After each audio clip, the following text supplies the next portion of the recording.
The most valuable baseball rookie cards, part 3. We're going to discuss Frank Thomas, and we're going to take a deep dive into his baseball card collection, primarily concentrating on the rookie cards. And this will be insight into just how overwhelming the baseball card collecting is, especially during the junk wax era, where there were so many cards, not only in terms of the numbers available, but the different types that were available to purchase.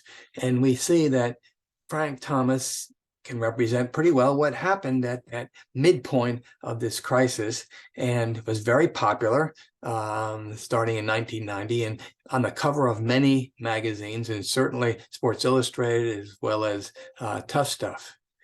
And so when we look at a player and we look at their cards available, many times we've got to go back way before they were rookies. And that in the case of Frank Thomas, there were cards that were available from college, because at Auburn, Frank Thomas was not only a baseball star, but he was also a football star. And there are several cards available that compete in terms of the marketplace if you're collecting Frank Thomas cards. And of these cards, he played at Auburn from certainly these cards from 1987 to 1988. And he wanted to be drafted in 1986, but he was not drafted at that particular time. So it was several cards. And first, if you're looking at the first cards of Frank Thomas, would have been 1987.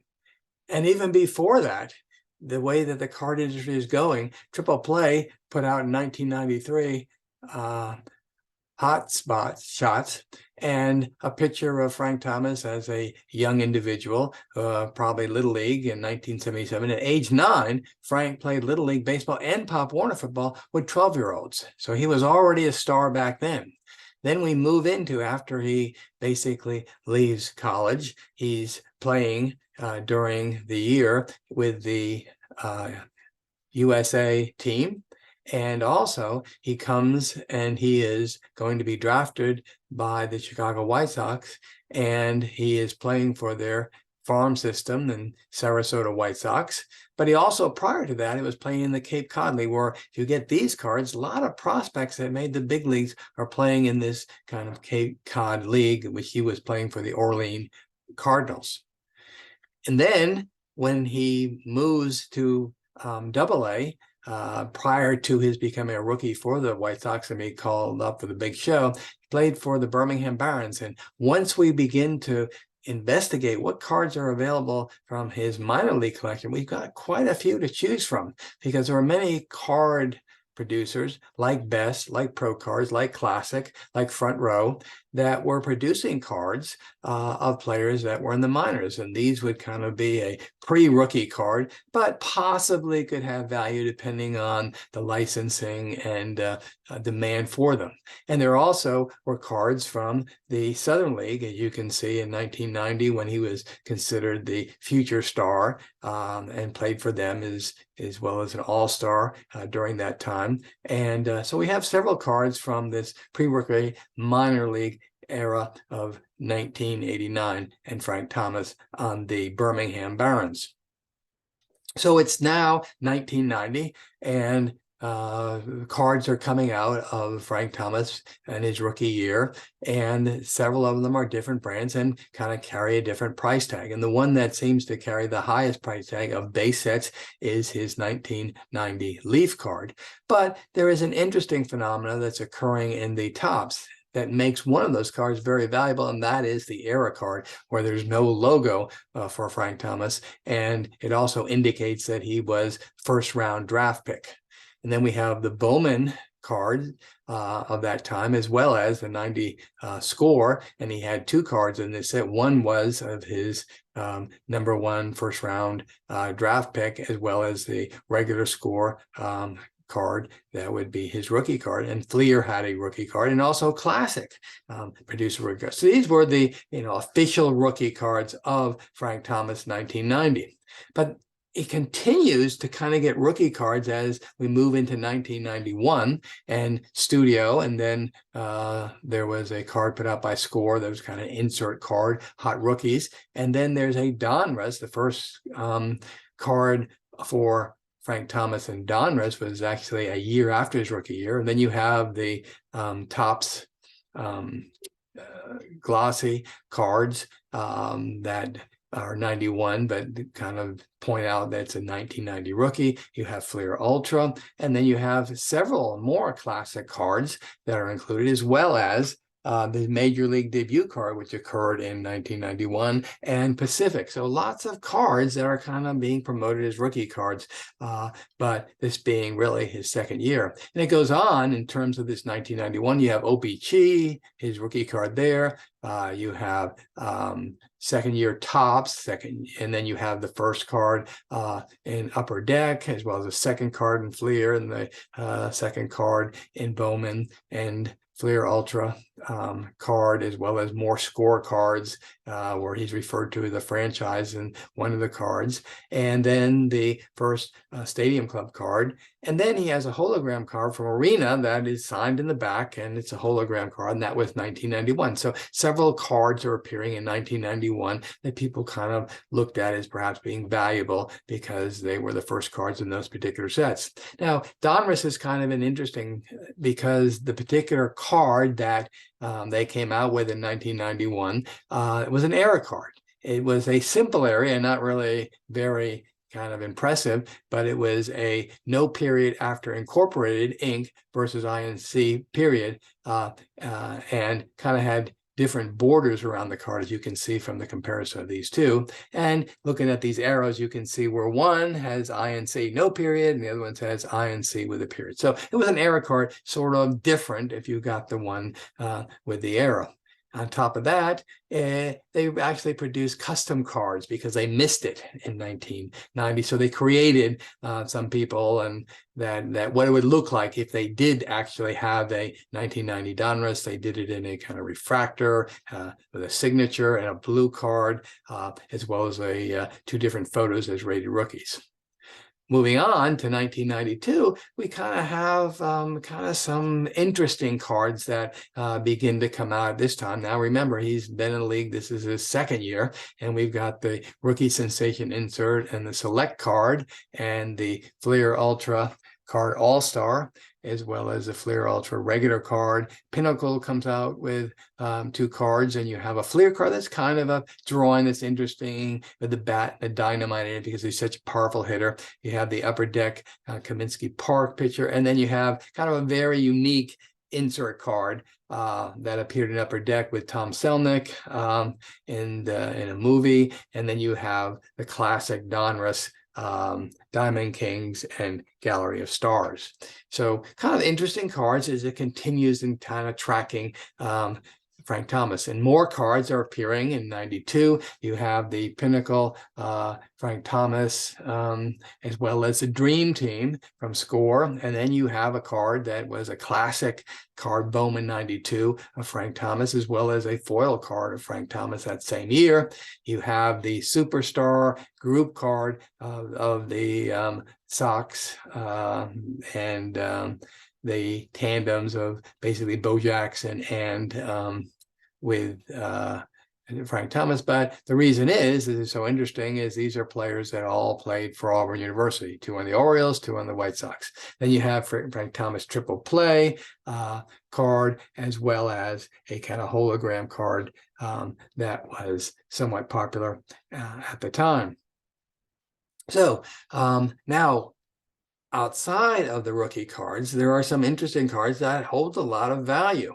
And these are the 91 Topps, but see here, you can see that Desert Shield, which made it so valuable. We've talked about this before. And then you have the other cards of the 90s that still carry value because they were in less of a supply, that being the 92 Donruss Elite, the 93 Topps Finest, and then later on, 1999, when it comes along, you have Topps Sterling, which is demanding a very high price. So again, you've got all different range depending on who wants these cards and are they resellable at what people are asking. So not only, as we've talked about before, as a rookie card and perhaps a second-year card important in collecting a player, despite the fact this is a junk card era, but you also kind of have an interest in people getting the last card of Frank Thomas. And the last 3 years of his career, he's traded out of Chicago White Sox, first to the Oakland A's, then to the Toronto Blue Jays, and then back to the Oakland A's. So these are the cards that kind of are collectible in those years 2006 to 2009. And we'll learn more about the fact that he really retired in 2008, but some of these cards are 2009, and we'll explain why that happened. But these are kind of interesting in their own right because he's in the Blue Jays uniform as well as the Athletics uniform at the end of his career. So there are certain commercial cards, companies that basically make cards above and beyond the standard card manufacturers. And you've got the Toys R Us card of Frank Thomas, and you also have Kraft Frank Thomas card, and the Frank Thomas Armor Franks.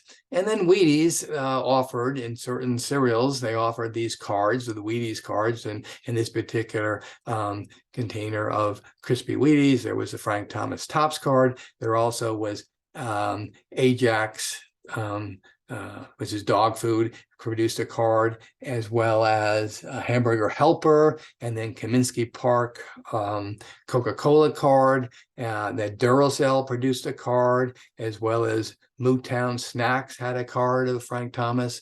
Moving on, we have Denny's had a hologram card. Jimmy Dean produced several of these cards over the years of 91, 92, 93. And then you have the Pro Magnets that produced a Frank Thomas card. McDonald's Canada had a McDonald's card of Frank Thomas. McDonald's Frank Thomas card, and Post had several cards of Frank Thomas. So the commercial time, and all these were about 91 through 93. So again, kind of fitting into the early years of Frank Thomas's career. So he started off with a bang as far as kind of people making his cards and making them very sellable at that time.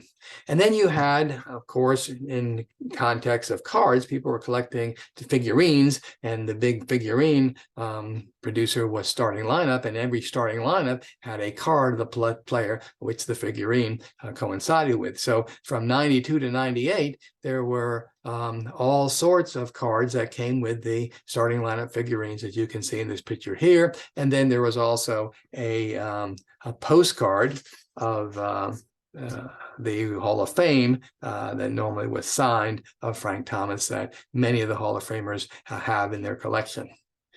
So Frank Thomas, as we said, had these cards from 90 to 93, and then 93, he kind of has interesting cards. Again, we're now 3 years out of his rookie year, but you can see these, and there was the Topps gold, and there was the odd Stadium Club card, where if you can see, he's kind of has his middle finger, kind of profanity or whatever that means. And then you have the Dream Team cards. You have Pinnacle, kind of comical card where he's climbing into the stadium, that will be repeated several times in other types of visuals of Frank Thomas. The Heritage cards are kind of popular in terms of the pictures that they have, as you can see here. And then there was even a kind of a monster, he was a big hurt, so they have that picture as well of Frank Thomas. So the Heritage Studio is a very popular, other cards there, but people would collect them. Again, he's gaining a lot of momentum as a superstar in the league. So there are cards that are confusing to the non-collector, who's kind of maybe goes to card shows, or finds cards that are Frank Thomas and they're kind of clever and they purchase them. But the problem with these cards, which are typically called Broder cards, they are an unlicensed or counterfeit card, and they were basically available certainly in the 1970s and 90s, but really they kind of started in 1960 and 1970 when Ed Broder had a semi-legitimate sets that he put out of mostly retired players and so forth. And his son Rob Broder was a freelance photographer who took a lot of the pictures, so they had a series of Met cards and players in this particular set. And then they moved on to, in the 70s, 76, they published 6 sets of the Nippon Professional Baseball. In other words, the Japanese league. And these were kind of produced when he was in the Air Force over in Japan. And as you can see here, there's a picture of a Japanese player that was popular along with Joe Torre, who was over there at the time. And then you have this kind of criticism of Broders. They were basically, to many people, dull, printed photographs, and the same dimensions of cards. So they look like they were official cards. However, as we look at these particular cards, there's no book value, and Beckett, price guide, never acknowledges Broder. So when people would buy those cards, it's kind of difficult to sell them back because they could make even more and more and more, and they're not licensed. And what do we mean by licensed? And how can we tell if you get a card and you say, wow, this looks clever, and you're not really familiar with all the cards available? Well, what you do is you have to understand that Broder, most of Broder cards are unlicensed. So when we look at a licensed card like this card of Ken Griffey, and you can see the arrows point to the copyright date of the Topps company twice here, and you look at the back or anywhere on these Broder cards, and you basically don't have any copyright or licensing information. So again, these are really not worth anything, but when people collect cards, they might collect them for other reasons, just to kind of make a profit or to sell them back. So these are some examples of Broder cards. Not all of them were produced by Broder, but they sometimes put under this umbrella of Broder cards, meaning they're unlicensed or even unbranded, promo cards, oddball cards, and so forth. And they have appeared as these cards as we look at them in different pictures and so forth. And you'll find that in this one card here, which is a Broder card Rising Star, you'll actually see that there is a copyright by some company, but that doesn't necessarily mean that it's not a Broder card or there's any value. We also have cards of promo cards, as you can see here, as well as Profiles Magazine produced these two cards at the bottom that are Broder cards, as well as this kind of red background kind of face of Frank Thomas, which was a 1989 O'Connell and Son ink that was produced. And then another home run kind of classics 2014 card, as well as this Rookie Guild card. These were all considered Broder cards, or basically unbranded, unlicensed counterfeit cards in a sense. And here we have a whole host of them. And if you were going and looking at cards, well, these look kind of interesting. Wow, you have the different players together, and you have kind of interesting photos and kind of gold plated and so forth and so on. But again, these fall under that promo, oddball, unbranded, and unlicensed cards.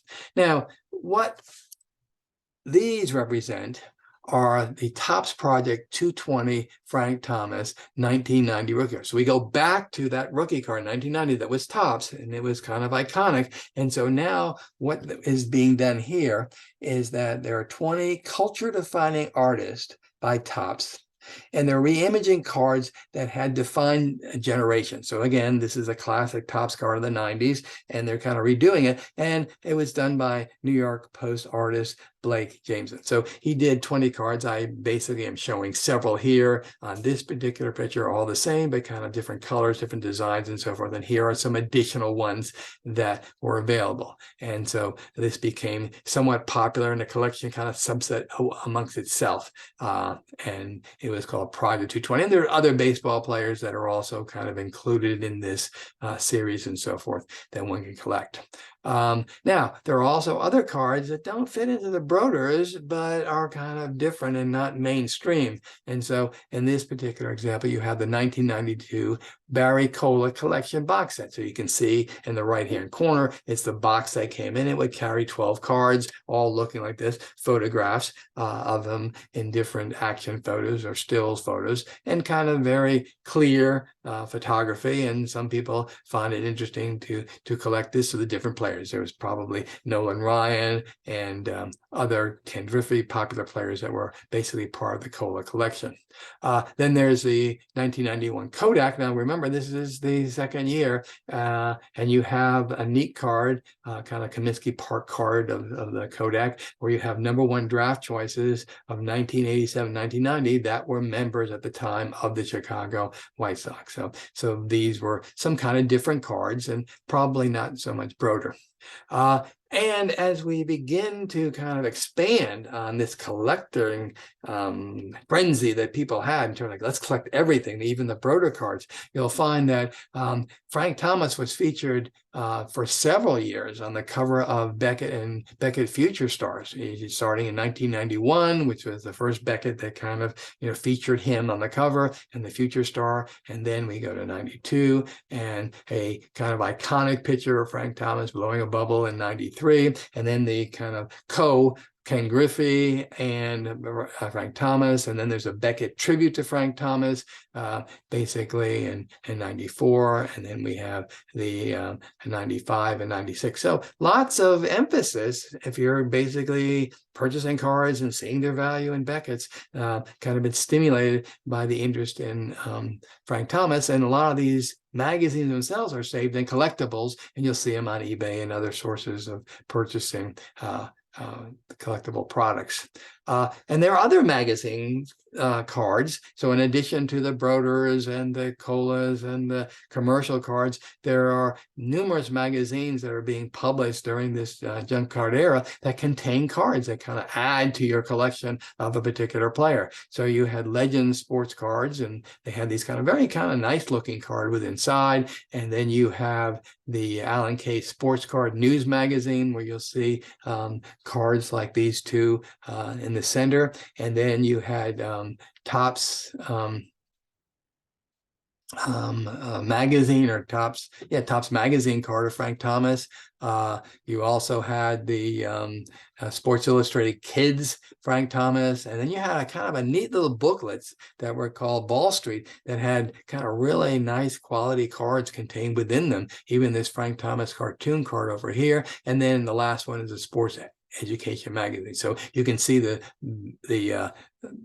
Ball Street Journal that these cards were contained in, and then you can see that Cartwright, basically, where this particular card was found, as well as this Topps card and Topps magazine, as well as the Sports Illustrated for Kids, which contained this card. So magazines had these kind of cards that were contained, that people collected them in addition, and they were around 91, 92, and 93. So again, the early time of Frank Thomas's interest.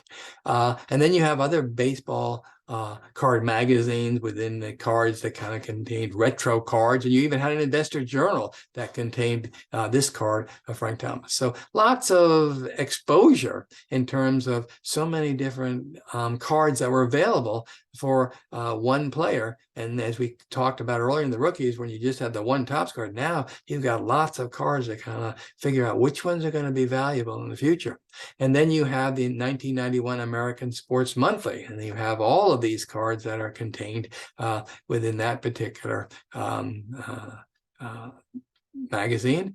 And now we have the Star Company, which is a very difficult card to really research. Lots of information in terms of their basketball cards, which have become quite valuable, especially in the Prier Fleer 1987 basketball cards. We'll talk at a much later time. But these were the baseball cards. You see, they all kind of came in different sets of different colors. There was the red, the pink, the blue, the silver, and so forth and so on. And this is only a smidgen of the number of cards in Star that were available. And most of the time, they're available, like I said, in sets with different colors and so forth. And to try to get what they're worth or value, they're a little bit kind of higher end than the Broders in terms of they are licensed, but not as good as the Main Street cards like Topps and Upper Deck and Donruss, Fleer, etc.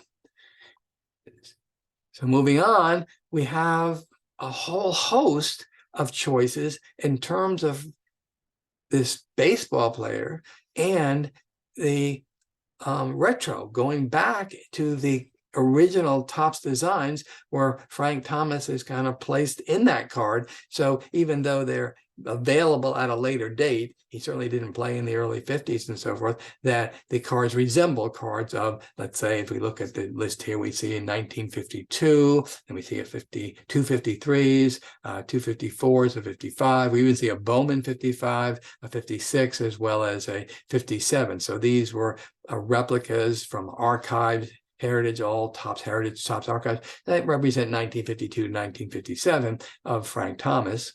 And another Bowman 1955 card. Moving on, we've got a whole host of other years where this Frank Thomas is represented on old types of Topps cards. So you have the 58, 59, going on to the 64, or 66, as well as 67, and then the 68, and the 70, 71, several of 71, 75, several of those, and so forth. So we do have this kind of replicas and these pictures of Frank Thomas and cards you can purchase,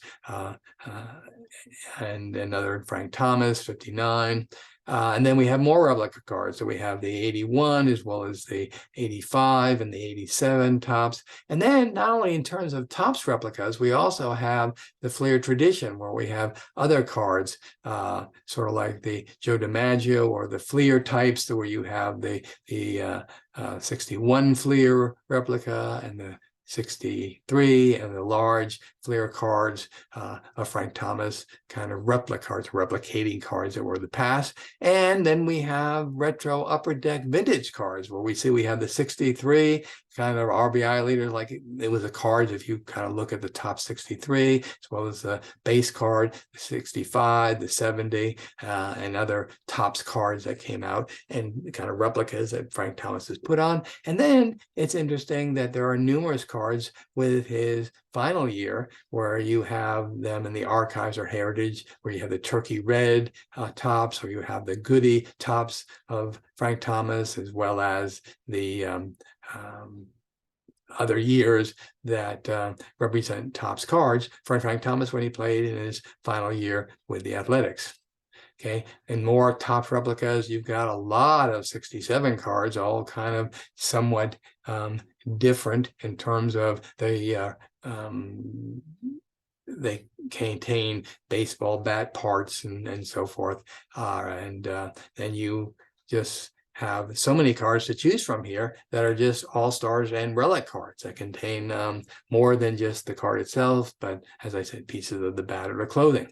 Then we can look at, we have a host of, and this is even begin to touch the surface of all the different factory autograph cards of Frank Thomas, and they carry a higher price. So when we start talking about what's the value, we might forget to include these because it's unique, and they were available in short supply because there were special insert cards that actually contained his autograph. And as I say, there's many more than this. We already talked about the arena card, and they were numbered in terms of how many. So they made 377, number 300 out of 1250 that were autographed, and you can see this is number 5 out of 5, and a lot of times they're numbered, which makes them more valuable.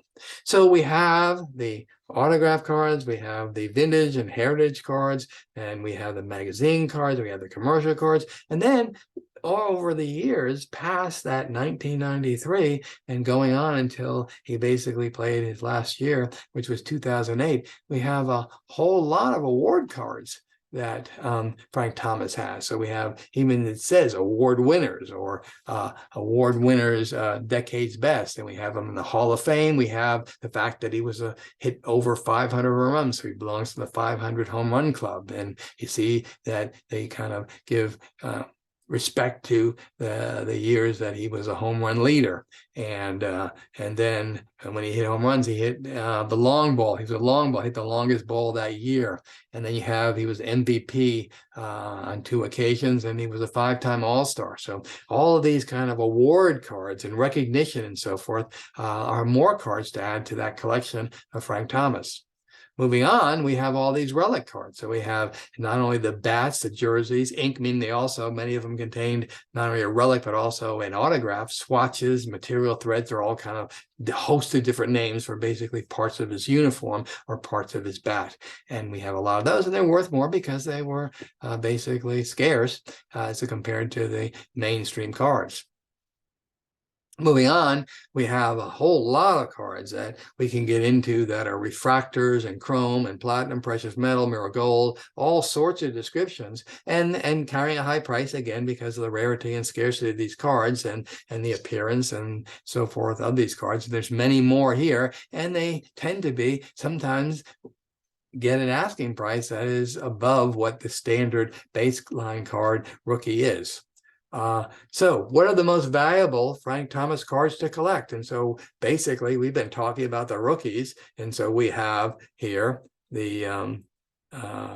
the rookies of Frank Thomas, which were the Bowman and the Leaf and the Desert Storm, and also the Era cards, as well as the Tiffany cards. But you have a whole host of, you see, of other cards that are later on because they're autographed, or the Elite, or insert cards, or the finest cards, the autograph cards, metal cards, and then you have more autograph cards, as well as relics, and the Sterling card, which is demanding a real high price, even though it is much later in terms of time that Frank Thomas has been in the league. And then working the other direction, you have these minor league cards that we showed earlier, but because they're rare and they're also kind of highly sought after in first year cards, the Cape Cod League, as well as the Auburn Tigers, they can carry a significant price tag if there's a market for people wanting to purchase those.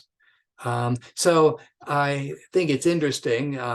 This individual saw it in 2021, made this list of the 29 most valuable Frank Thomas cards and what they sold for on eBay. Now, remember that we're looking, as you can see, in terms of the grade, we're talking grades, a lot of them being 10s, and but even some that are ungraded that are ranging in price from around $1,200 all the way up to $25,000 based on the card. So you can basically look back at the cards we've shown you, look them up, and you can see if you have those cards that they could basically be worth a lot. But of course, the key thing is that what are they graded? So you can say, wow, there is a Donruss card. Remember, that was 1991, and it's ungraded, and it went for $1,100. Well, that was the times, and so times change. So the likelihood of getting that may not be as much as one would expect.